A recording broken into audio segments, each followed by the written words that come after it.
Bienvenidas, bienvenidos a un nuevo capítulo de esta escuela virtual creada junto a la Universidad de Río de Janeiro, a la UMED de Buenos Aires, a la New School de Estados Unidos, 3 universidades de 3 países, junto al grupo de Puebla, este grupo de hombres y mujeres libres de América Latina, España y el Caribe, que promueve la acción y la reflexión progresista.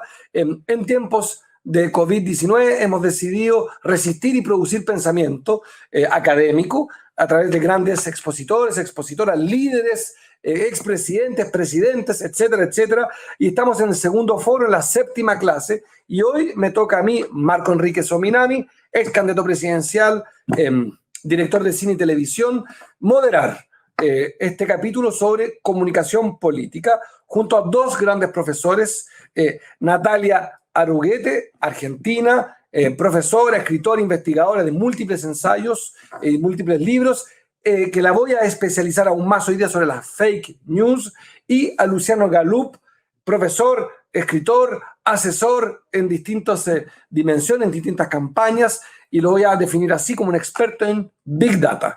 Vamos a tener una estructura de 3 momentos, una primera exposición de máximo 25 minutos con Natalia Aruguete, una exposición de 25 minutos con Luciano Galup y yo mismo también una exposición de 25 minutos acerca de la comunicación en política en general desde una perspectiva narrativa, desde las campañas. Y después tendremos este diálogo, que me toca ser moderador. Le doy las gracias a Nati, a Fernanda, a todos los equipos que han hecho posible esta exitosísima escuela que ha encabezado, y lo repito y lo subrayo, este gran profesional que es Pablo Gentili, a quien adoro y admiro. Adelante, Natalia, por 25 minutos. Vamos a ser extremadamente egoístas y avaros con el tiempo. Adelante, Natalia.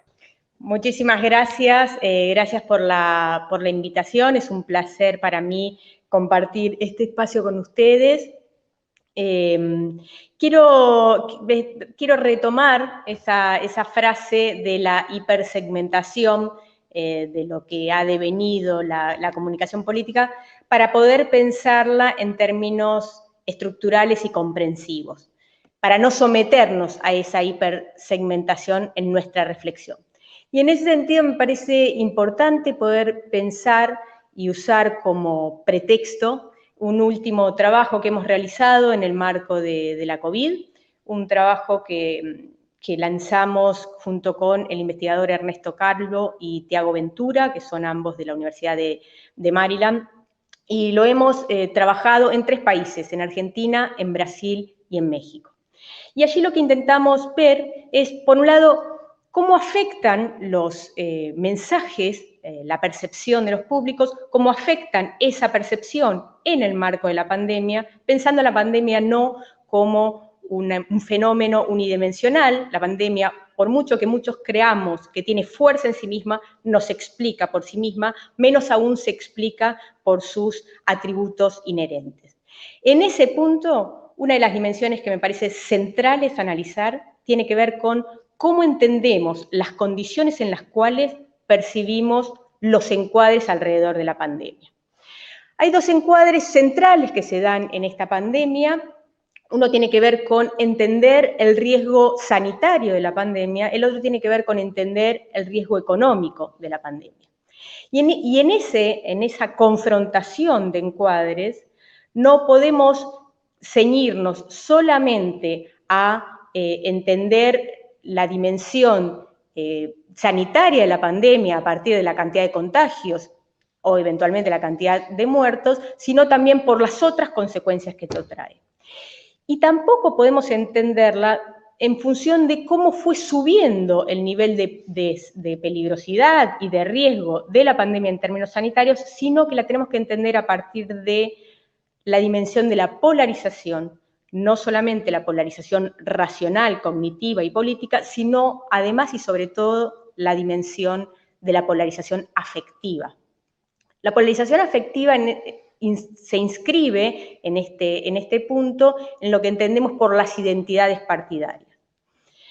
Las identidades partidarias, que no son excluyentemente racionales, ni se rigen solamente a partir de cómo evaluamos exhaustiva y racionalmente las decisiones de política pública que tienen los dirigentes políticos, sino que tiene que ver con aquellos sentimientos y aquella interpelación afectiva que tienen los eventos políticos para nosotros. Es allí donde nosotros observamos que según la inscripción y la identidad partidaria que tenían los distintos encuestados a los que encuestamos en estos 3 países, identificaban estos 2 tipos de riesgos alrededor de la pandemia a partir de su identificación como votantes oficialistas u opositores. En el caso de la Argentina, en particular, lo que vimos es que aquellos votantes oficialistas no solamente veían como más importante y más amedrentador el riesgo sanitario que suponía la pandemia, sino que además tenían un desprecio respecto del riesgo económico que traía la pandemia. Es decir, la percepción del riesgo económico era negativa para los votantes oficialistas, considerando en ese punto que desde el gobierno nacional, en forma mancomunada con los gobiernos provinciales, hubo una fuerte apuesta a cuidarnos y a cuidarnos entre todos, digamos, una dimensión colaborativa e interpartidaria para el cuidado respecto de la pandemia. En el caso de la Argentina, los votantes que se identifican con partidos de oposición encontraron mayor riesgo en la dimensión económica y las consecuencias que tenía la pandemia sobre las posibilidades de pérdida del trabajo, y en cambio despreciaron las consecuencias sanitarias que implicaban la pandemia.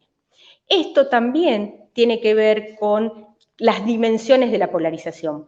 ¿Por qué? Porque las dimensiones de la polarización no solamente nos llevan a aceptar las condiciones y los atributos de aquellos que se identifican con el grupo interno, sino que además nos llevan a percibir de manera distinta fenómenos que son, insisto, multidimensionales. En el caso de Brasil, es elocuente lo que nos ocurrió respecto de los mensajes que podíamos ver en el presidente brasileño. ¿Y cuáles fueron los efectos de esos mensajes en la percepción del público? No solamente en la percepción respecto de la pandemia, sino en la sensación de riesgo respecto de la pandemia. Nosotros pusimos en campo una encuesta entre fines de marzo, cuando se declara la cuarentena en varios países de la región, y principios de mayo. El 29 de marzo, Jair Bolsonaro expresa su primer discurso relativo a la pandemia, muy despreciativo de la pandemia y de los riesgos que significaba la COVID-19, y lo que observamos es que a partir de ese momento, inmediatamente después de ese momento, las encuestas que íbamos trabajando a lo largo de este panel generaron un aumento del 40% en la percepción de riesgo sanitario que tenían aquellos encuestados que respondían a la encuesta. Entonces, lo que queremos plantear como hipótesis en ese sentido es que, insisto en que nosotros no percibimos la pandemia a partir de sus atributos inherentes, sino que tiene que ver con cómo se van performando distintos discursos políticos y percepciones alrededor de este como de otros eventos políticos. En el marco de la pandemia, uno de los aspectos que más han preocupado tuvo que ver con la infodemia, el ahogo informativo que en muchas ocasiones generaba no solamente estrategias y operaciones políticas que tenían como versión las noticias falsas y las fake news, sino que además esa inundación de información también generaba que nosotros fuéramos llenando vacíos en la información, y en esos vacíos en la información que vamos completando, también vamos tergiversando la información. En ese punto me interesa poder marcar una distinción entre lo que entendemos por noticia falsa a partir del contenido de esa noticia y lo que entendemos por fake news como capitalización política y aprovechamiento en un momento determinado para no solamente generar un daño y pergeñar un acto de bullying en contra de un otro vulnerable y vulnerado, sino que además muchas veces estas estrategias de fake news tienen que ver con estrategias comunicacionales para visibilizar ciertos temas y sacar a partir de eso una ventaja relativa. Por caso, en la Argentina lo que hemos visto, conforme avanzó este periodo de pandemia y conforme fueron aumentando los niveles de polarización que no se instalaron desde el mismísimo comienzo de la pandemia, porque al comienzo de la pandemia nosotros teníamos bastantes niveles de consenso, no solamente respecto de cómo entendíamos la pandemia y el peligro que tenía, sino además respecto de la respuesta sanitaria del gobierno frente a la pandemia.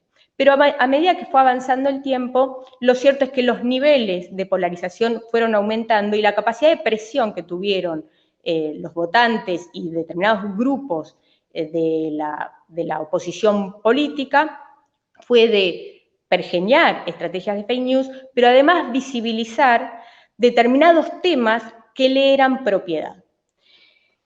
Un aspecto que me parece central en ese punto aclarar es que no podemos, en este marco de tanta fragmentación, pensar la relación entre medios tradicionales y sus agendas y la relación entre redes sociales y sus agendas de manera escindida, ¿no? Tenemos que pensarlo de manera comprensiva y no plantear como una dicotomía entre agendas distintas, porque ambas agendas van en el mismo sentido, convergen en la discusión y en la percepción que vamos estableciendo alrededor de los eventos políticos y además se necesitan sinérgicamente para que estrategias políticas en redes sociales puedan garantizar su expansión y su viralización.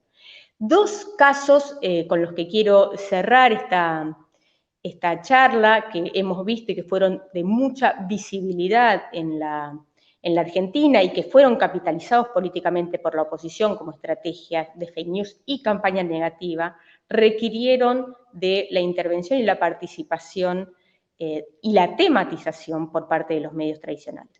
Cuando me refiero a la participación, no estoy simple y sencillamente hablando de que los medios tradicionales hayan participado de estas estrategias de fake news, pero sí fue necesario generar un ambiente comunicacional determinado para que esas estrategias de fake news puedan viralizarse y puedan tener resonancia entre los usuarios que participan de determinadas comunidades virtuales en estas burbujas que se van definiendo a partir de la polarización que observamos en las redes sociales.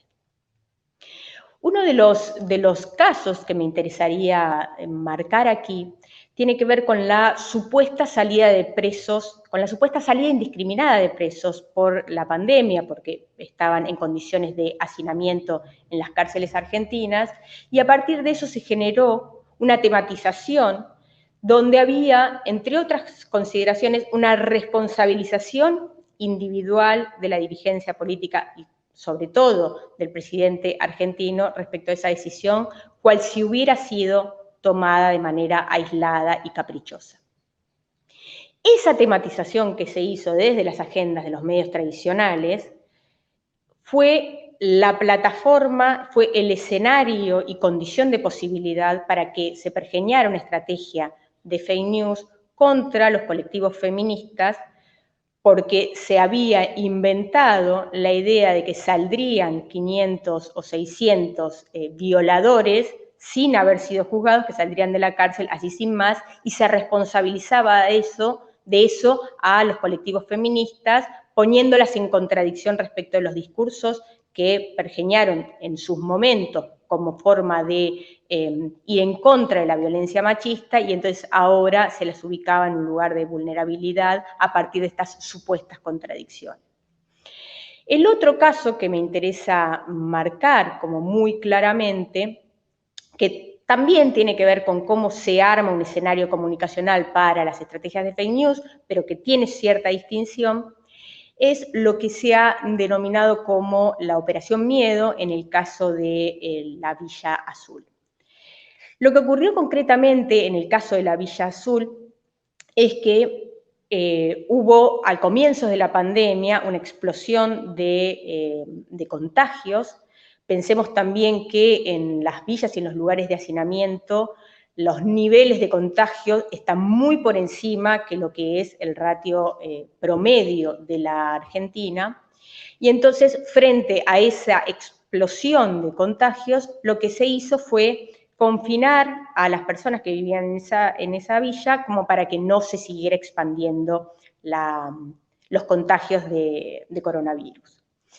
En ese marco, lo que hicieron un grupo muy coordinado, no solamente de trolls orgánicos de la oposición, sino además mucho aparato político de niveles intermedios de la oposición y medios apócrifos, a los que denominamos fake news mill, armaron todo un entramado de, ahí sí, muy claramente una fake news, tomando imágenes de unas protestas en Chile de hace unos meses atrás y poniéndolas como si esas fueran una protesta de los habitantes de la Villa Azul por haber quedado confinados en ese espacio. Lo que se buscaba allí no era solamente generar un escenario disruptivo, sino responsabilizar de eso a la intendenta, una intendenta mujer de Quilmes, y además al gobernador de la provincia de Buenos Aires, Axel Kicillof. Muy interesante fue en ese marco que allí sí, no solamente fueron los trolls, los aparatos políticos y los medios apócrifos, sino que también un canal de noticias muy importante de la Argentina puso exactamente las mismas imágenes falsas provenientes de Chile y las puso como si fueran imágenes de las personas que vivían en la Villa Azul y que estaban protestando. ¿Qué es lo interesante de esto? Es que todas esas imágenes se sucedieron a lo largo de un día y medio de manera muy coordinada entre los principales trolls, que fueron los trolls que hicieron el trabajo sucio durante los últimos 4 años, cada vez que surgía un evento político o una iniciativa por parte de la oposición y que tenía mucha fuerza en redes sociales, eran esos mismos trolls los que salían a embarrar la cancha, a dañar mucho a la oposición de aquel momento y finalmente a silenciar el escenario de discurso y de discusión alrededor de los distintos eventos, sobre todo en los escenarios virtuales. Entonces, lo que diría para cerrar esta idea es importante las estrategias de fake news, pero las estrategias de fake news deben ser pensadas como una de las expresiones de las campañas negativas para las cuales se utilizan distintos tipos de escenarios comunicacionales. Medios tradicionales, discurso político muy encendido, muy violento últimamente, y también redes sociales de manera muy coordinada. No solamente la coordinación de granjas de trolls y aparato político, sino además la coordinación de distintos tipos de actores y escenarios comunicacionales. Dicho esto, agradezco muchísimo nuevamente la posibilidad de participar con ustedes y quedo abierta a la discusión. Gracias, Natalia Arguete, por la súper puntualidad. Pasamos al segundo bloque, en que va a exponer Luciano Galup. Recordar para los que se están sumando que estamos en la escuela virtual del alcance mundial, puesto que hay inscritos miles desde casi 90 países, junto a 3 universidades de Argentina, Brasil y Estados Unidos, y también desde el Grupo de Puebla, que es el grupo que acompaña esta iniciativa, que encabeza Pablo Gentili, Nati, etcétera, y Fernanda Cornejo, que también está ayudando muchísimo. Ahora vamos a la segunda exposición, también por Avaros y Egoístas 25 minutos, con Luciano Galup, que vuelvo a introducir por si se están sumando. Ha desarrollado distintas tareas y responsabilidades en el cruce entre comunicación y política y está a cargo de la agencia Menta Comunicación. Y vamos a hablar ahora además de sus libros, pero de un planteamiento acerca de una herramienta, y él me contradecirá, muy complicada, porque se puede, como un termómetro, se puede interpretar de distintas maneras, que son en la dimensión del Big Data. Y por tanto me quedo callado y le doy la palabra a Luciano Galup por 25 minutos máximo, y agradeciéndole a Natalia Arguete por su sustantiva presentación. Adelante, querido Luciano, desde Buenos Aires, tú y yo desde Chile. Hola, ¿cómo andan? Gracias, Marco. Un gusto, Nati, escucharte. Sí, bueno, vamos a meternos en esto del mundo de la comunicación política y las redes. Primero, una serie de datos contextuales. Recién en su exposición Natalia hablaba de una pandemia que era multidimensional. Me gustaría en ese sentido ver una de las dimensiones de la pandemia en términos de cómo impactaron en los usos, consumos de ciudadanos y ciudadanas en términos de lo que utilizamos cuando pensamos en el uso de datos. Hay muchas novedades alrededor de lo que introdujo la pandemia, sobre todo porque acentuó tendencias hacia la digitalización, sobre todo rompiendo varias barreras de acceso, facilitando el acceso o multiplicando el acceso o universalizando el acceso a una serie de servicios y consumos digitales que pre-pandemia estaban siendo incipientes y venían creciendo, pero obviamente la obligación de quedarse en sus casas obligó a muchos ciudadanos a desarrollar y ciudadanas a desarrollar una vida digital, compras, consumos, trabajo desde sus computadoras, desde sus hogares, a partir de plataformas digitales. Eso lo que generó fue obviamente la multiplicación de la cantidad de datos disponibles, multiplica la capacidad que tienen las grandes empresas de Internet de recolectar esos datos y de trabajar con esos datos. Eso en términos de contexto me parecía interesante destacar en este inicio de la exposición, porque vamos hacia esto que Marco decía cuando arrancaba su exposición de la segmentación, microsegmentación y el uso de datos. Tenemos niveles de riqueza obviamente cada vez mayores a partir de la universalización del uso de este tipo de servicios, y nos permiten generar estrategias mucho más certeras. Ahora, a la hora de pensar esas estrategias, lo que hay que pensar es la pregunta del vínculo entre comunicación política y redes y la pregunta del vínculo entre política y redes. Y ahí me quería retrotraer y no hablar tanto de datos puntualmente, sino pensar qué es lo que hace la política con las redes sociales, pero también pensar cómo la política da forma a una sociedad que luego participa en redes, que participa del debate público, que toma la palabra a partir de medios digitales, porque es sobre esa sociedad y sobre esas ciudadanías digitales sobre las cuales después nosotros pensamos nuestras estrategias y nuestras formas de intervenir en términos de pura y exclusivamente comunicación política. Entonces decía, ¿qué es lo que hace la política con las redes, pero qué es lo que hace la ciudadanía con sus usos, sus formas de participar políticamente? Y ahí me parece necesario empezar a pensar a las tecnologías y a las redes sociales fuera de esta dicotomía de que Internet polariza o que las redes polarizan o que la situación que estamos viviendo es producto de la aparición de los medios sociales, de las redes sociales y la profundización de la polarización a partir del uso de Internet.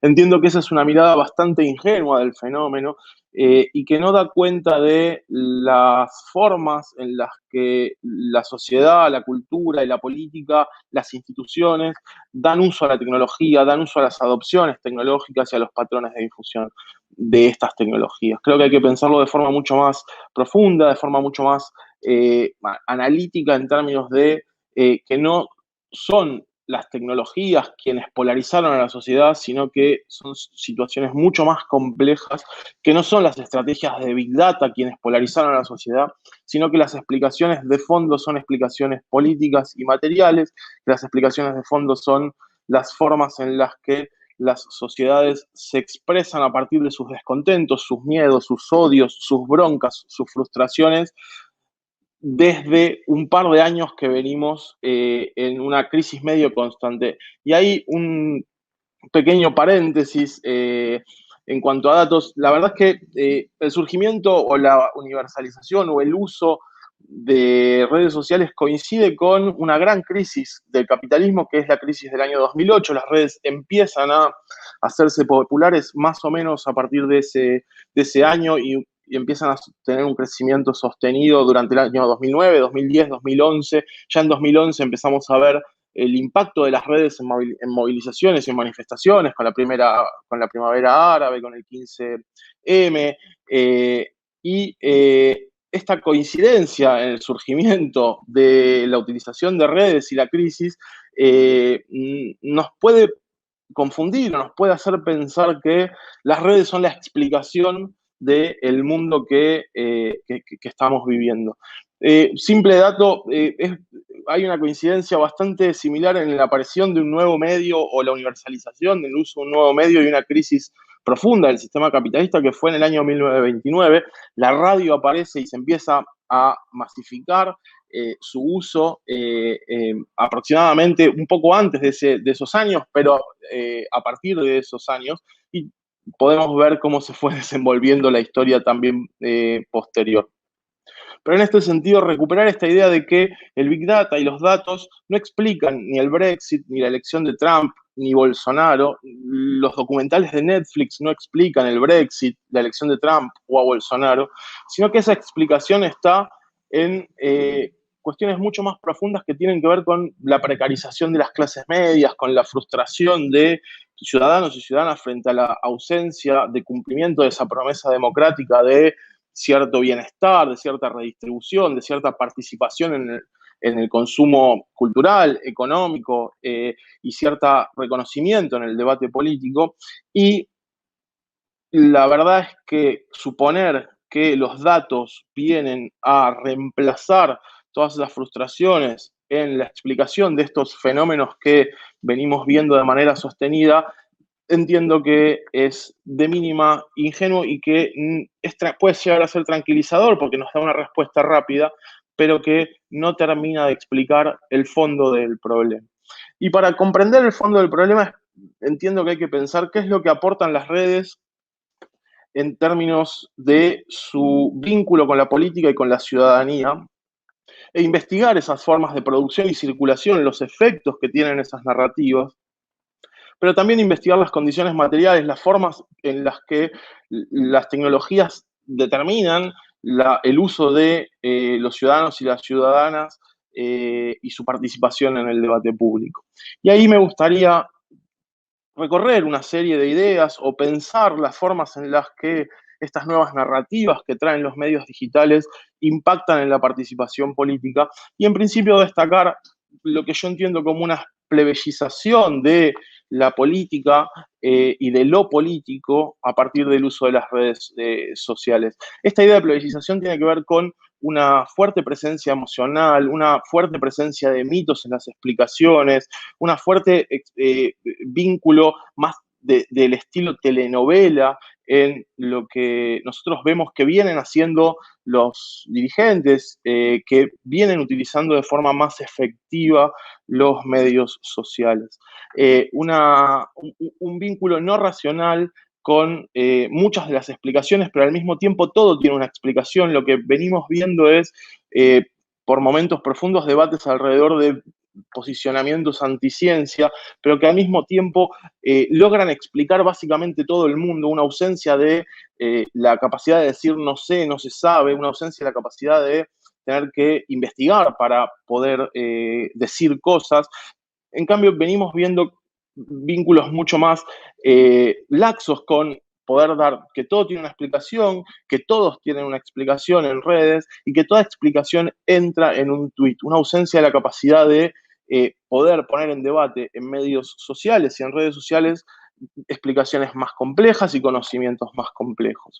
¿Y cómo funcionan estas narrativas? Yo entiendo que hoy nosotros vemos en medios sociales y entiendo que es donde se trabaja y donde permite el uso de datos y de estrategias de comunicación en medios sociales, veo dos grandes narrativas. La narrativa de los hombres y las mujeres comunes versus las élites. Y ahí, en ese anclaje de esas dos narrativas, los hombres y las mujeres comunes que utilizan las redes de forma cotidiana tienen mucha ventaja en términos de cómo sintonizan con lo que las redes sociales permiten hacer o permiten decir o permiten potenciar discursos que ingresen en el debate público. Frente a eso vemos élites que no logran comprender o no llegan a comprender la profundidad de este cambio, que siguen apostando a explicaciones ilustradas, que siguen cuidando sus pertenencias, sus lugares de pertenencia, que siguen mirando a las redes sociales, tratando de imitar lo que hacen los hombres y las mujeres comunes, pero en una especie de paso asustado de imitación, sin lograr comprender el fondo de ese debate o de esa disputa alrededor de las narrativas en comunicación política. Y sí vemos que lo que conocemos como alt-right, estos nuevos populismos de derecha, sintonizan muy bien con esa política plebeya, sintonizan muy bien con esa política anti-elites, sintonizan muy bien con esa plebiscización de la política que vemos hoy en medios sociales. Esto decir cualquier cosa, explicarlo de cualquier forma, pero que entre en un posteo. Apostar a cualquier emoción, apostar a cualquier atajo en términos de ganar un debate, en términos de dar un debate y lograr ocupar el centro de la escena del debate público. Esta sintonía casi perfecta que se da muchas veces entre estos personajes de las nuevas derechas y las narrativas de medios sociales, vemos que no coinciden muchas veces con las formas en las que los progresismos o los espacios más de izquierda entienden esos medios sociales o logran generar narrativas en esos espacios.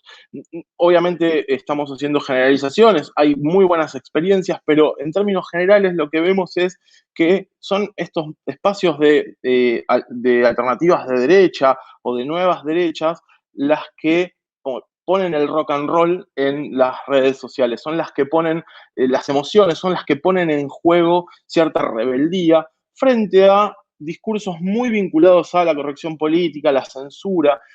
Venimos viendo, por ejemplo, el crecimiento de una cultura de la cancelación muy potente, la construcción de mundos color pastel que estos movimientos anti-elite vienen a decir: el mundo no es tal como te están diciendo que es, pateemos todo, rompamos todo, expresemos nuestras frustraciones y nuestros descontentos. Y ahí es cuando las estrategias de datos empiezan a sintonizar, las estrategias de uso de datos y de Big Data empiezan a sintonizar y a mezclarse con la frustración de hombres y mujeres reales que tienen estas frustraciones de base para que podamos utilizarlas o para que se puedan ser utilizadas en estrategias de segmentación y de microsegmentación. Pero sin esas frustraciones no hay estrategias de segmentación o de microsegmentación factibles o efectivas. En su apertura, Marco decía, hay como una sobredimensión, una hiperprofesionalización y una sobredimensión de lo que la comunicación política hace a la política, y en parte es esta explicación de que se pone por delante las estrategias y no las causas de estas frustraciones, las causas de este enojo con la democracia. Este quiebre o esta plebiscización de la política lo que nos lleva es a ver redes en las cuales lo que hay es una especie de política del aguante. El aguante acá en Argentina le decimos a el bancar a tu equipo, es el aguante en términos futbolísticos, que es profundamente irracional, es emocional y que pinta todo del color en el cual vos te posicionás político o ideológicamente. Y lo vimos mucho durante la pandemia, recién Natalia hablaba de del vínculo de estos sectores anti-ciencia, antivacunas, anti-cuarentena, en relación al cuidado de la salud versus la economía. Y venimos viendo en nuestros países un fuerte vínculo ideológico entre quienes estaban en contra de las cuarentenas, quienes están en contra de la aplicación, por ejemplo, de vacunas, y estos nuevos sectores de derecha o estas nuevas expresiones de las derechas globales. Y ahí apostar a tratar de analizar cómo ese debate público se regula o se autorregula, cómo pensar la regulación de ese debate público en términos de la sobrerepresentación de estas minorías. En nuestros países, quienes están en contra de vacunarse, por ejemplo, son minorías, pero logran una sobrerepresentación en medios sociales, sobre todo a partir de sus niveles de intensidad y de intensificación de su participación.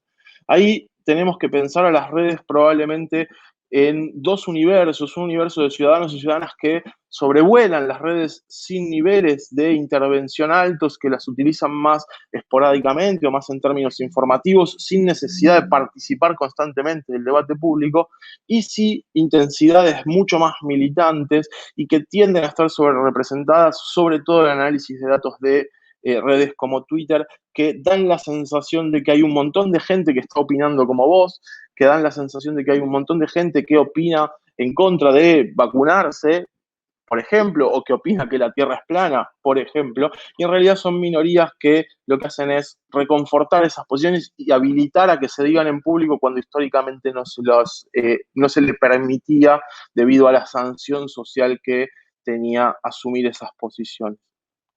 Ahí, obviamente, lo que influye son que las barreras de acceso para hacerse escuchar son mucho más bajas, a producto de las tecnologías digitales, y que el alcance es potencialmente mucho más amplio. En ese sentido, es mucho más barato hablar, mucho más barato tomar la voz, mucho más barato en términos del esfuerzo que significa, y el alcance es obviamente mucho mayor producto de la difusión de las autopistas de la información. Y ahí, como para ya ir cerrando y tratar de respetar los tiempos que nos pidieron, pensar cómo todo esto que venimos viendo afecta la distribución y la difusión y el uso de información falsa en las estrategias de segmentación, de microsegmentación y de campañas electorales. Ahí ya por ahí para pelotear también en el debate con Nati y con Marco, creo que hay que pensar el uso de información falsa no como una consecuencia de la modificación de la voluntad y del voto de ciudadanos y ciudadanas, sino que tenemos la obligación de pensarlo al revés o de discutirlo al revés, de pensar la dimensión estructural que condiciona la forma en la que se produce y circula la información falsa, básicamente porque es mucho más entendible y mucho más confiable en términos de investigación asumir que no votamos porque consumimos fake news, o no explica cómo votamos el consumo de fake news, sino que explica el consumo de fake news lo que votamos y lo que pensamos. Pensar a las noticias falsas como reafirmaciones de posiciones, de identidades, de formas de entender el mundo, que como herramientas de modificación de la conducta. De nuevo, muchas gracias por la invitación y abierto al debate y a la charla, que siempre es mucho más enriquecedora. Gracias, muchísimas gracias, querido Luciano, y gracias, por supuesto, a Natalia Aruguete. Repito, para los que están sumando, estamos en el Grupo de Puebla junto a 3 universidades debatiendo acerca de comunicación política. Y ahora me toca a mí exponer, me autopresento brevemente para que decodifiquen mejor quién les habla. Tuvimos 2 investigadores, 2 académicos que además conocen también, pasan de la teoría a la práctica, en el caso, si no me equivoco, de Luciano, y en mi caso, más bien fui candidato presidencial 3 veces, en 8 años, debo tener un récord Guinness, un récord mundial de intensidad, soy un buen perdedor, fui diputado de la República y he trabajado también, al igual que muchos de ellos, en muchísimas campañas como colaborador, publicista, asesor, y estudié filosofía, de lo cual me titulé. Por tanto, buena parte lo voy a exponer en los mismos 25 minutos, y aprovecho a felicitar a ambos expositores que me precedieron en la puntualidad. Yo voy a intentar una aproximación un poco más genérica acerca de la comunicación política, donde no voy a abordar, por supuesto, ni las fake news ni el big data, porque me voy a quedar un poco más en la teoría de una aproximación que es la que hemos usado en las distintas campañas, tanto en Chile como fuera de Chile. Insisto y reintroduzco y repito y subrayo, no creo que exista la originalidad en las democracias liberales y representativas. Con esto quiero decir que básicamente una elección es un ejercicio narrativo, dramatúrgico, que tiene reglas que explican resultados, y este es, me parece a mí, lo más riesgoso de mi premisa. Lo segundo, que creo que las elecciones tienen en común los problemas de la publicidad, que la publicidad ha ido intoxicando a la política, lo decía muy bien Luciano, el problema es cuando se pierde la causa y se pone por delante la técnica narrativa, pero lo cierto es que la publicidad ha ido dictando la forma de hacer política, puesto que la publicidad ha ido gobernando también la comunicación política.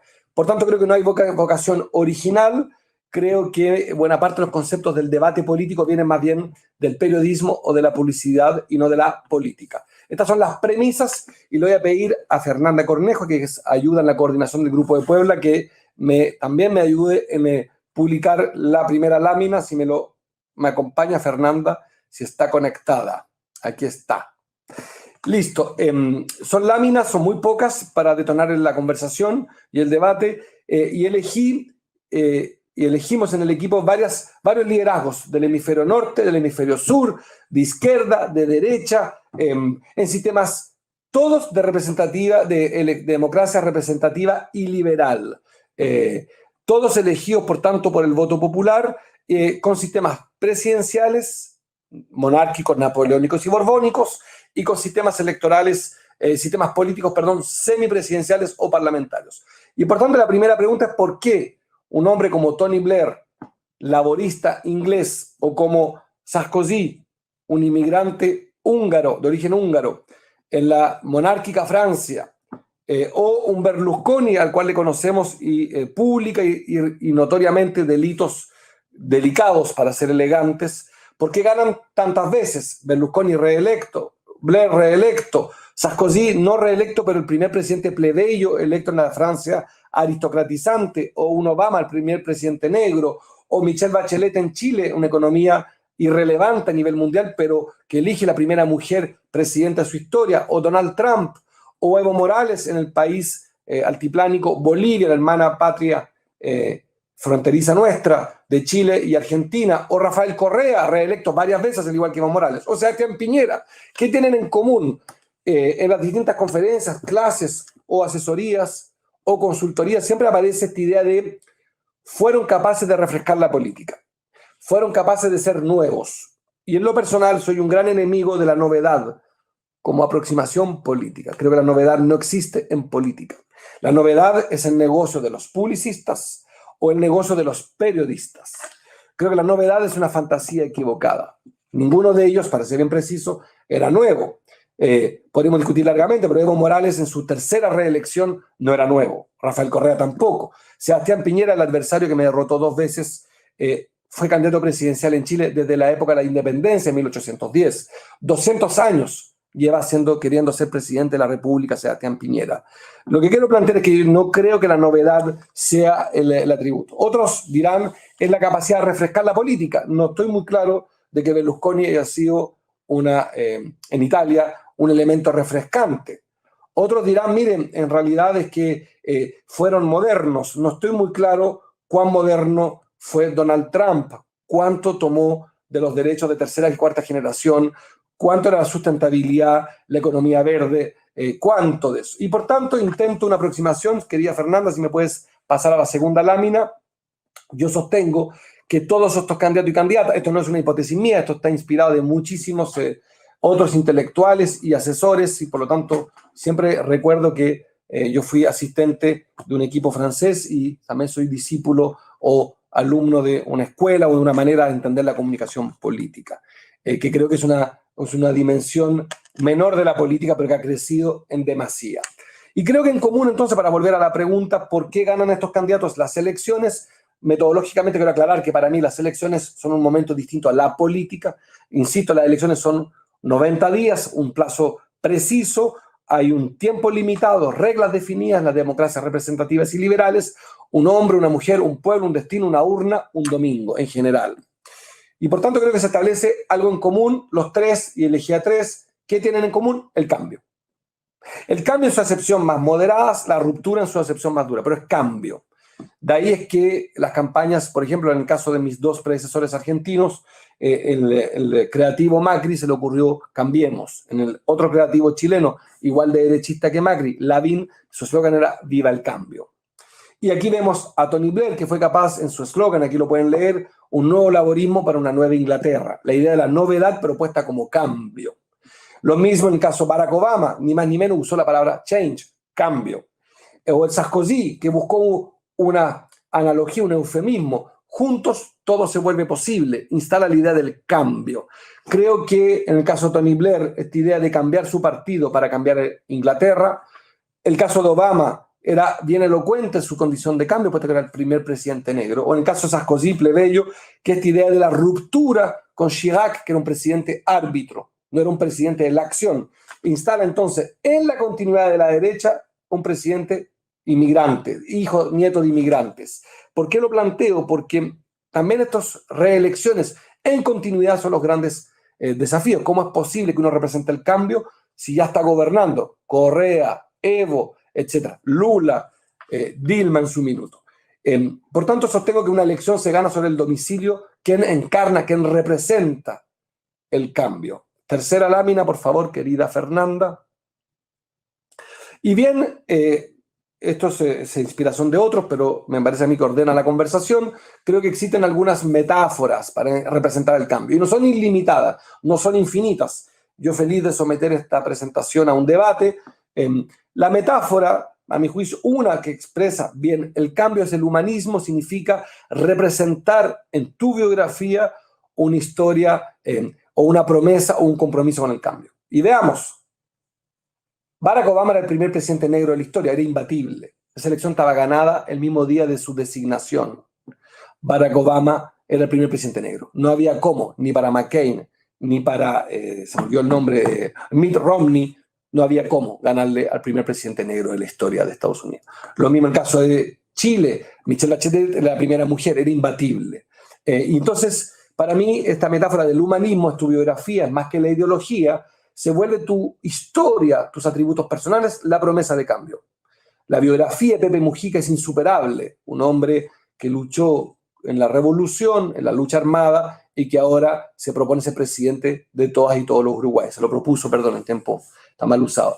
Entonces, el humanismo es la promesa del hombre versus Dios, el hombre versus sus raíces, la autenticidad versus la ideología, lo social versus el ultracapitalismo. Una segunda metáfora para representar el cambio es la fuerza de voluntad. Porque no tengo nada, lo quiero todo. Porque no tenemos nada, lo queremos todo.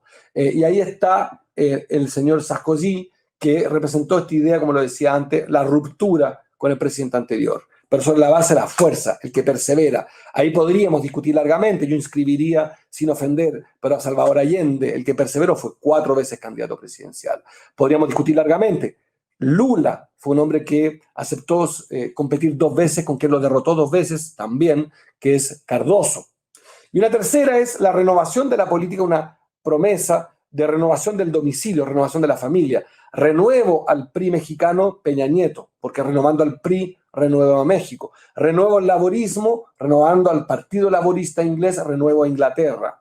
Renuevo el peronismo y por tanto renuevo a la Argentina.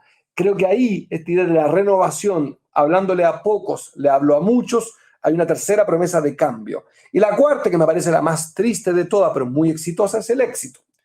Soy exitoso fuera de la política y por tanto soy exitoso en la política. No pertenezco al sindicato de leprosos, pero soy luminoso. Keynes, Piñera, dueño de un canal de televisión y de un equipo de fútbol. ¿Le hará sentido a mis contertulios argentinos? Macri, con Boca Juniors. O agrego a Berlusconi, con la televisión privada. O al señor Trump. No soy político y por tanto es mi promesa. O incluso, guardando las proporciones, estamos en un espacio académico, les pido abstraerse a los militantes que admiro tanto, de América Latina y el mundo. Scioli, un éxito deportivo como promesa de éxito. La promesa del éxito. O el comediante ucraniano, etcétera, etcétera, un largo etcétera. Incluso inscribiría a Kuczynski en el Perú, que es un economista exitoso, consultor, como promesa de cambio.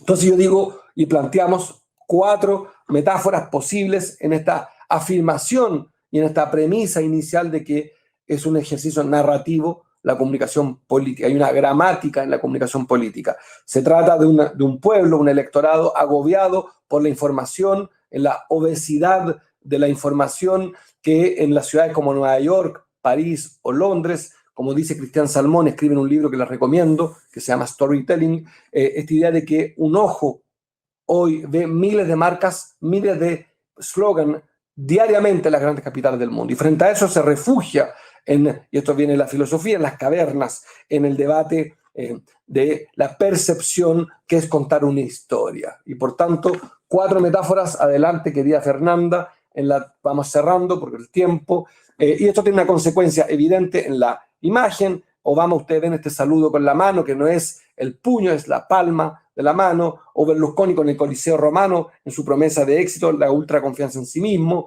o Tony Blair, que usó el eslogan, el logo, la imagen del partido político, no lo escondió, o la fuerza de la puesta en escena de la voluntad de Sarkozy, que siempre usó un podium para expresarse, apoyándose. No quiero frivolizar, pero creo que la comunicación política tiene ciertas herramientas dramatúrgicas. Avanzamos, querida Fernanda, para no quedarme corto, y un desafío gigantesco es a quién le hablamos en la comunicación política, que es, a mi juicio, siempre la tragedia de las campañas. ¿A quién le hablo? Y ahí, como dice otro publicista chileno, José Antonio Camacho, a quien yo admiro y sigo, esta idea de que ¿a quién le hablo? Definir a quién le hablo. No está claro que hablándole a todos, logro hablarle a todos. Un candidato, una campaña, no es claro que habiendo un tiempo limitado, recursos limitados, tengo que elegir. Y de repente, hablándole a pocos, le hablo a muchos, o eligiendo un segmento. Y hay una famosa idea, que no es mía, por supuesto, la Coca-Cola, que es una bebida vieja, anticuada, siempre ha tenido un enorme éxito publicitario porque ha elegido como target, como objetivo, en términos generales, históricos, a los jóvenes. ¿Por qué los jóvenes? Porque todos queremos volver a ser jóvenes. Y por tanto, en este foco de la comunicación política está buena parte del desafío, saber cuál es tu metáfora, saber a quién le quieres hablar. Michelle Bachelet en Chile, quien también me derrotó, en su gobierno le habló a los adultos mayores y como todos tenemos un abuelo o abuela, fuimos interpelados. Hizo una reforma de pensiones. Insuficiente, pero una reforma importante. En fin, son infinitos los casos de saber hacer foco. ¿A quién hablarle en la comunicación política? Es de los, a mi juicio, top 3 de los problemas de las campañas. Adelante, querida Fernanda.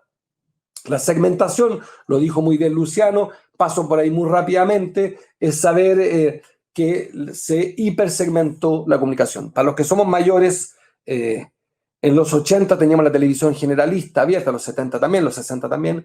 En los 90 empieza la irrupción del TV cable, que en América Latina es de un éxito gigantesco, y se cuelan legal o ilegalmente los pueblos de América Latina, y en el cable que obtienen segmentación, un canal de cocina peruana, un canal de aeróbica, un canal de fútbol español, un canal de fútbol alemán. La segmentación avanza, y eso hago una simplificación por poco tiempo, con las redes sociales y con Facebook, entre otros, que crea 2.700 millones de cuentas de personas que crearon también identidades focalizadas, el grupo de las ballenas azules, etc. Se segmenta y la comunicación política tiene que profesionalizarse a niveles inagotables e impensados.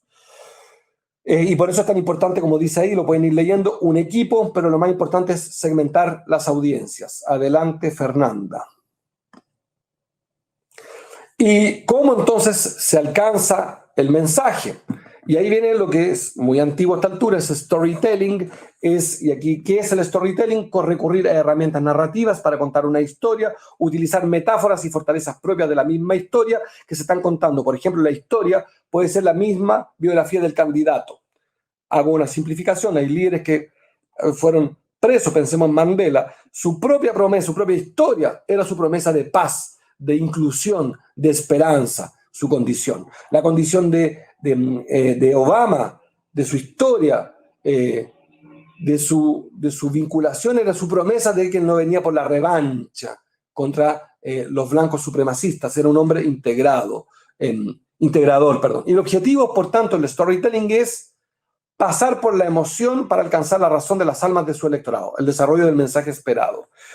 ¿Por qué quiero hablar de storytelling? Porque antiguamente, los que somos mayores, fuimos testigos en los 80, en los 90, de la publicidad, era la maximización del precio del producto. Vale decir, no sé si ustedes recuerdan, 2 por 1. Llévese 2 bebidas Coca-Cola por el precio de una. Eso fue mutando. Y la publicidad hoy día es mucho más contar una historia. Siempre 2 ejemplos provocadores, simplistas. Apple. Conocemos todos hasta la saciedad la historia de Steve Jobs y no sabemos quién creó Samsung. No conocemos el autor de Samsung. Pero Apple tiene un valor agregado porque hizo de la historia de uno de sus creadores su promesa de marca. Nike cayó en desgracia, la empresa, la marca, cuando se le denunció por trabajo infantil en China.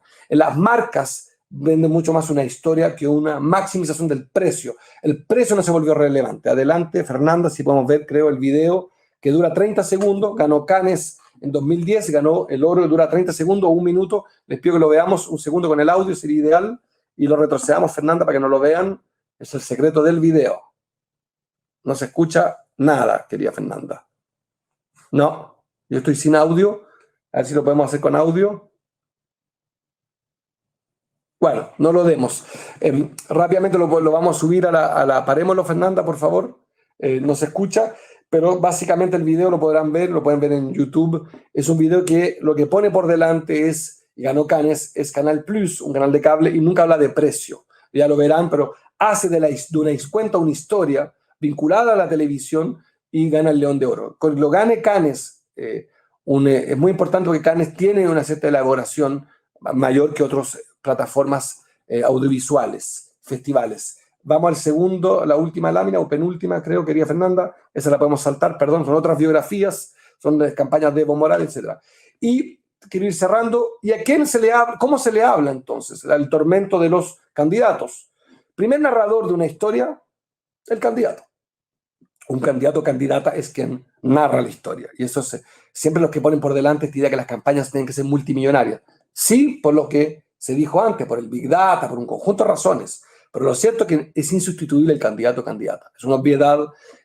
Lo segundo es poner el hablante en otros, que hablen de uno, que hablen de los atributos. Cuando otros hablan de la campaña, que se llama la publicidad de la publicidad, es un triunfo. Benetton, usted era muy jóvenes, hizo una vez una campaña sobre el SIDA, con gente enferma de SIDA. Generó tal polémica que eso produjo un rumor que ayudó. La publicidad de la publicidad es el segundo, el gran narrador. El tercero son los artículos de opinión. Yo sigo creyendo que la prensa escrita, impresa, es la verdad y el resto es la espuma. Lo podemos controvertir por los diarios digitales, por las redes sociales. Tanto Luciano como Natalia me revolcarán en mis afirmaciones excesivas. Y cuarto, la publicidad clásica, callejera, tradicional, pero en cuarto lugar. Y quinto, y hay una discusión porque esta presentación puede estar en eso imperfecta, las redes sociales de Internet que han crecido muchísimo. Es decir, cómo se difunde la historia que queremos contar. Vamos viendo la última lámina, querida Fernanda. Y por último, yo sostengo que una campaña o un candidato deben tener al menos 4 ejes, ojalá los 4, que es una campaña, siempre se elige, hay 4 domicilios en el gran domicilio del cambio, 4 dimensiones. El socialismo, la distribución, la sustentabilidad, llamémosle el mundo ecológico, la autoridad, la derecha, la identidad del nacionalismo. En todas esas 4 dimensiones, ojalá tengan las 4, se resuelve una campaña. A mi juicio, el problema de Sarkozy, por ejemplo, en 2008, si no me equivoco, es que cuando va a la reelección Sarkozy, ya había un candidato ecologista muy exitoso, había un candidato socialista, se llevaba la distribución, había Marine Le Pen, una nacionalista, y François Hollande había logrado transformarse en la autoridad, y Sarkozy había olvidado que él era el presidente. Me arriesgo en la elección última en Argentina, creo que la despresidencialización de Macri fue su gran error, y Alberto Fernández, este profesor de Derecho Penal, adquirió una estatura presidencial que lo transformó en el hombre providencial, y el otro un hombre menor. Creo que el atributo de autoridad es lo que Alberto Fernández conquistó, evidentemente con el apoyo de Cristina Fernández, que había sido presidenta. En fin, cierro ahí, pues son muchísimas más dimensiones, pero quise hacer una introducción provocadora y cumplir también con los minutos, y doy por cerrada esta insuficiente presentación sobre la comunicación política desde mi visión, desde la filosofía, desde la dramaturgia, porque además soy director de cine y televisión, por tanto tengo un vicio. Queridos, queridas, ahora pasamos al debate de breves minutos y quisiera, si pueden compartir la pantalla con Natalia Aruguete, quiero recordar, profesora, investigadora, escritora, voy a titularlo de manera insuficiente, experta en fake news, y exagero y pido perdón, y con Luciano Galup, y lo hago un atajo, y por tanto siempre uno ofende, experto en Big Data, que es un justista, pero profesor y también escritor, y si no me equivoco, con las manos en la práctica, ha hecho campañas, por tanto eso a mí le da una vocación por el error. Todos los que estamos en las asesorías somos expertos en equivocarnos. Parto, querida Natalia, con una primera pregunta a partir de tu estupenda presentación y agradeciéndote de nuevo y pidiéndole que mutiemos a alguien, censuremos a alguien porque se duplica. Gracias. Natalia, quiero partir las fake news, una candidatura que se basa solamente en la producción de fake news. Puede, no sé si en Argentina se usa el término, voltear una elección, o es mucho más complejo, no basta la fake news. ¿Existe la fake news como una herramienta suficiente para ganar una elección? Adelante, Natalia Aruguete. Bueno, muchas gracias. Interesante la pregunta porque me permite desmitificar esta idea y además coincidir con Luciano en su apreciación de que una fake news no da vuelta a una elección, en el sentido de una fake news no nos cambia nuestra percepción. Algo me parece más importante que pensar en la fake news en términos aislados, podríamos decir, es pensar en qué marco las fake news pueden tener asidero, en qué marco se puede garantizar el daño que busca generar una fake news. Y con eso me refiero a un escenario polarizado. Cuando hay escenarios polarizados, las fake news pueden tener mucho más garantizado su propósito, que tiene que ver con viralizar el daño que se genera hacia un contrincante o hacia un sector vulnerable y por ende vulnerado. Pero tiene que ver con esta capitalización política. Y, insisto en esta cuestión, en un marco polarizado, además, el segundo propósito, que para mí es mucho más efectivo de las campañas negativas y de las fake news como una de sus expresiones, es el hecho de visibilizar temas en un escenario más comprensivo, más complejo en términos comunicacionales, para también exponer al otro en una situación de desventaja respecto de los temas polarizados. Una de las estrategias fundamentales que hubo en el marco de la pandemia con las fake news fue el dar visibilidad a temas que ponían en situación de vulnerabilidad y contradicción al actual gobierno. Gracias, Natalia. Luciano, porque yo creo que el Big Data, que creo que pertenece más a las zonas de opacidad que de luz en las campañas, puesto que no se habla mucho, es como porque además muy caro. ¿Es correcto decir que es como un termómetro que mide y depende mucho más la formación política de quien lo interpreta que la herramienta? Sí, a ver, yo creo que las campañas tienen, te diría, tres grandes universos: el contexto, la intuición y los datos. El contexto es determinante, no hay candidatos sin contexto, sin interpretación del contexto, no hay candidatos sin intuición, sin ese fuego. Y después están los datos. Dentro de los datos podemos meter todo un universo gigante de datos, desde las encuestas y los datos tradicionales que trabajamos en campañas durante muchísimos años, y este universo de Big Data que tendríamos que subdividirlo en un montón de especificidades. Es muy complejo el mundo de los datos, por eso vos también recién hablabas de los niveles de opacidad, porque requieren un montón de profesionales, programadores, psicólogos, comunicadores, politólogos, diseñadores gráficos, y dentro de su universo tenemos herramientas interpretativas que nos permiten tomar un termómetro del humor, un termómetro de los temas de conversación, de las agendas, de los encuadres, y por otro lado herramientas de intervención a partir de esas interpretaciones, herramientas que nos permiten generar mensajes segmentados para trabajar sobre determinados tipos de audiencias en función de lograr atención. Vos hace un ratito hablabas de la cantidad de estímulos que tiene un ciudadano cuando camina por la calle, la cantidad de logos que ve, la cantidad de... Bueno, eso sumado a un teléfono, la cantidad es infinita. De hecho, ya hay algunos teóricos que empiezan a hablar de la economía de la atención, que la atención es un bien escaso y que hay que lograrla de alguna forma, y las estrategias de datos, para desmitificar un poco, lo que nos permiten es generar una chance mayor de que nos presten atención. El resto sigue estando en nuestra capacidad de interpretar el momento, de generar mensajes motivadores, generar causas que inviten, pero sí nos dan una pequeña ventaja en términos de poder hablarle a los ciudadanos y a las ciudadanas de las cosas que les interesan o que entendemos que les interesan a partir del análisis de sus historiales de navegación y de sus consumos. Gracias, Luciano. Natalia, para ir uno y uno, para que los estudiantes tengan, mantener esta tridimensionalidad donde ustedes son los sustantivos. Como habrán observado, detesto la idea de la novedad en la política. Soy un gran enemigo de la idea de lo nuevo, creo que es una fantasía insuficiente. En la lucha por el poder estoy pensando, no en la novedad existe. En la ciencia no voy a discutir elementos básicos, pero creo que en la política no existe. Y creo que la fake news nos las instalan como un fenómeno contemporáneo nuevo. En la historia medieval, el medioevo fue basado en la fake news. El medioevo era pura fake news.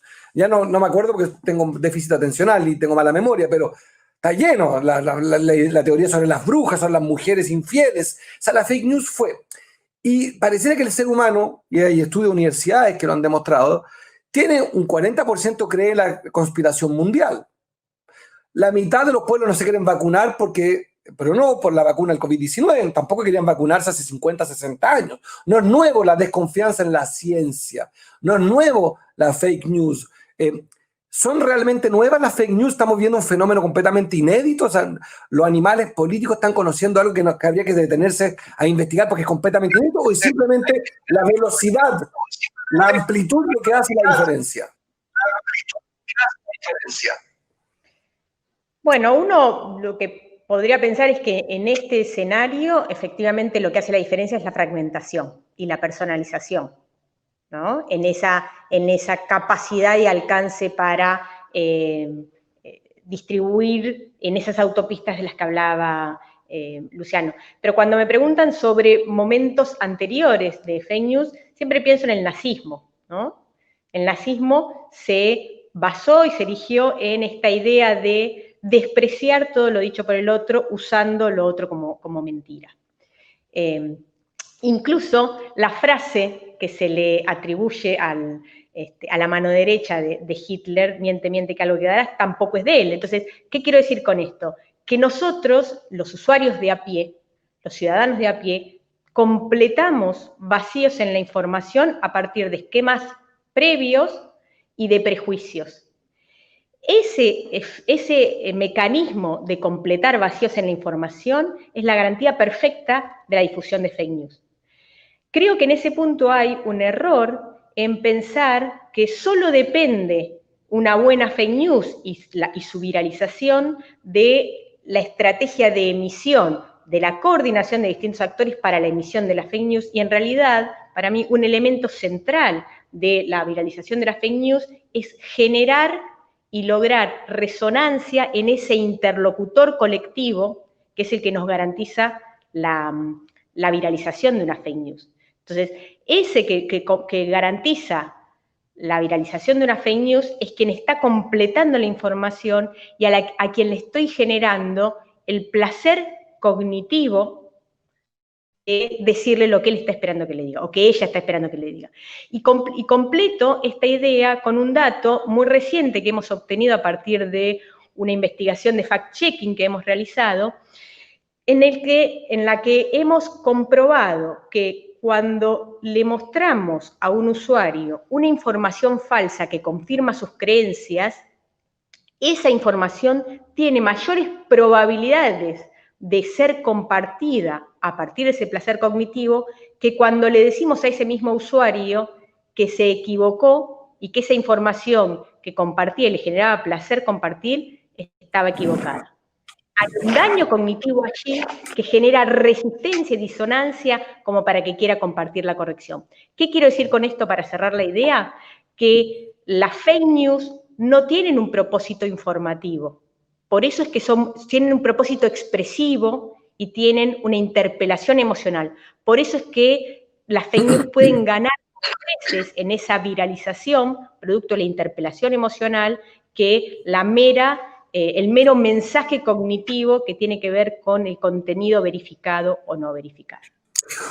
Una última pregunta, Natalia, para ir cerrando y después con Luciano. Frente al fenómeno de las fake news, ¿son, Natalia, la respuesta es la educación o la norma? Me explico. ¿Es simplemente hablar mucho de esto, informar, educar desde la temprana infancia? ¿O es buscar normas, prohibición, lo punitivo, al que se le descubra produciendo fake news, le daríamos una castración química? ¿Es la norma o la educación? Pensarlo en términos de educación supone una responsabilización individual del ciudadano como el culpable de la viralización de esas fake news. En realidad, no tiene que ver por supuesto nosotros necesitamos ciudadanos críticos, pero no solamente contra las fake news. Necesitamos ciudadanos críticos para que elijan que elijan que se informen sobre aquello que quieren elegir, etcétera. Pero también es cierto que con la velocidad con la que uno se encuentra en la interacción con mensajes de distinto tipo en redes sociales, uno no hace una racionalización exhaustiva sobre cada mensaje que está viendo en cada momento, ¿no? Hay una reacción muy compulsiva con el mensaje. De hecho, vemos ahora, por ejemplo, que Twitter nos hace como una suerte de repregunta respecto de si nosotros queremos retuitear un mensaje, ¿no? Nos pregunta si lo comentamos, si lo retuiteamos, si miramos o no miramos ese archivo. Eso tiene que ver con, en alguna medida, detener levemente nuestra compulsión a dar clic a cosas que por ahí no las pensamos, o no las leemos o no las investigamos en profundidad. Lo que creo es que nosotros necesitamos la tan discutida regulación respecto de la circulación de información en redes sociales, pero necesitamos otro tipo de regulación. O sea, la información en redes sociales no es que no esté regulada, lo que pasa es que está regulada por las empresas, y lo que nos está faltando es conocer esas reglas de regulación, esas reglas empresarias de cómo se decide qué pasa con la circulación de mensajes en redes sociales, y sobre todo porque estas plataformas, estas empresas globales, ni siquiera tienen las mismas políticas empresarias en todos los países, pese a ser globales, ¿no? Entonces, para cerrar, claro, lo que necesitamos, incluso antes de esa regulación, es darnos una discusión pública comprensiva que involucre a distintos tipos de actores para pensar qué hay que hacer con este nuevo espacio y para desactivar el aprovechamiento que hay por parte, en muchas ocasiones, de los propios partidos políticos para no solamente para segmentar y ganar campañas electorales, sino para generar en esas plataformas campañas negativas contra el contrincante, ¿no? Yo no estoy diciendo que la política es sucia a partir de este momento, pero es una dimensión de aprovechamiento, de destrucción del otro, más que de ganar una campaña por los méritos que vos mencionabas recién. Muchas gracias. Ella es Natalia Arruguete, experta académica, profesora, autora de distintos libros y artículos sobre, digo, el título es insuficiente, pero fake news. Luciano, quiero equivocarme completo, pero a ver si esta pregunta te hace sentido. Yo he estado igual que tú en muchas campañas y Big Data es relativamente reciente, al menos como herramienta masificada en las campañas.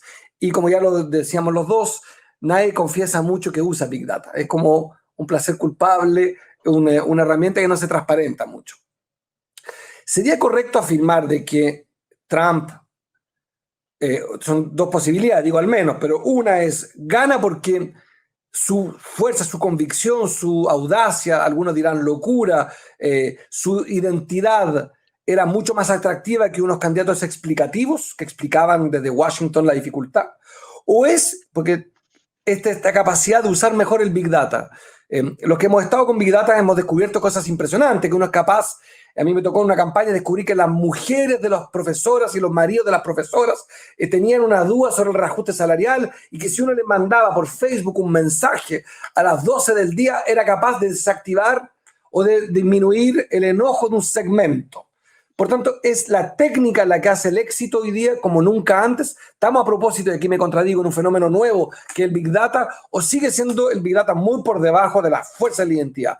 Pienso en Trump, pienso en Bolsonaro, que sabemos que usó Big Data de manera muy eficiente, con fake news, pero también con mucho Big Data. El Big Data es la gran ventana de oportunidad para candidatos o candidatas vacíos de contenido y que simplemente buscan ganar una elección y no transformar una sociedad.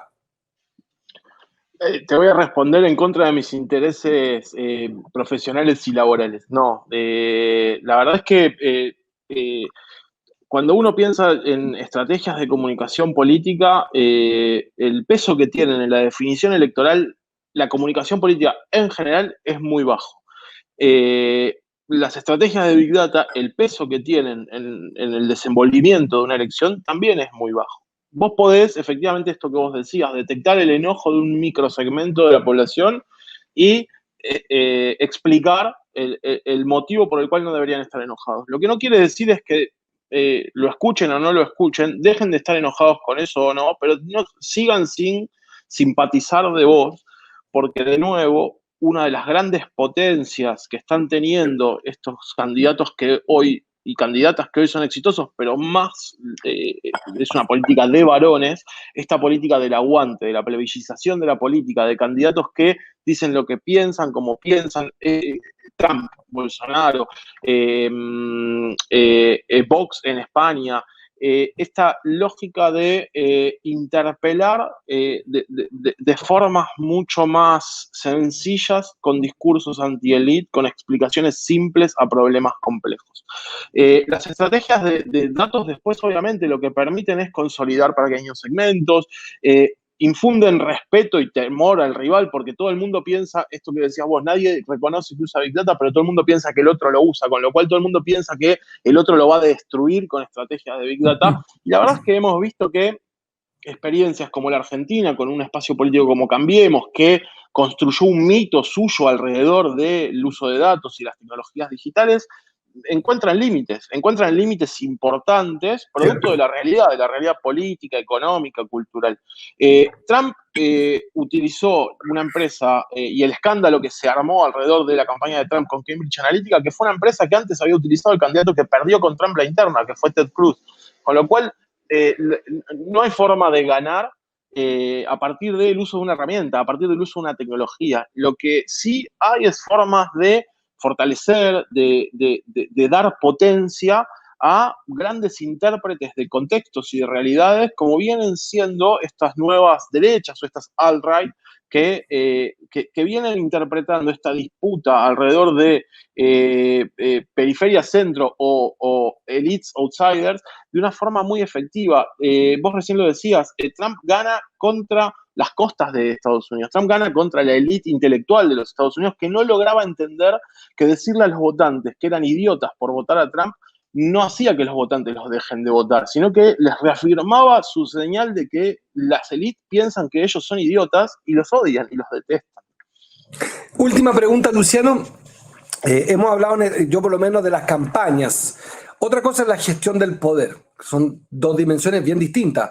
Una campaña 90 días, por decir algo, y un gobierno dura 4 años. El Big Data, la herramienta, ¿es correcto afirmar de que es más, igual o menos útil que en una campaña? Cuando eres gobierno, el Big Data adquiere otra dimensión para la política pública que es distinto para la seducción electoral. ¿Tiene sentido eso? Sí, muchísimo. De hecho, uno de los problemas que tiene el campo de la comunicación política es que está sobredesarrollado en campañas, porque es lo que a todo el mundo le gusta, porque es donde hay mayor trabajo, y subdesarrollado en estrategias de comunicación de gobierno. Y los datos aplicados a estrategias de comunicación de gobierno, y no solo de comunicación de gobierno, sino los datos aplicados a la gestión pública, pueden marcar la diferencia en muchos casos. Pueden marcar la diferencia en gestionar de forma mucho más eficiente, pueden marcar la diferencia en formas de contactar a ciudadanos y ciudadanas que necesitan soluciones a problemas específicos, con lo cual hay un universo mucho más interesante a recorrer en el uso de los datos para pensar la gestión pública y pensar la comunicación de gobierno que para pensar la comunicación de campaña.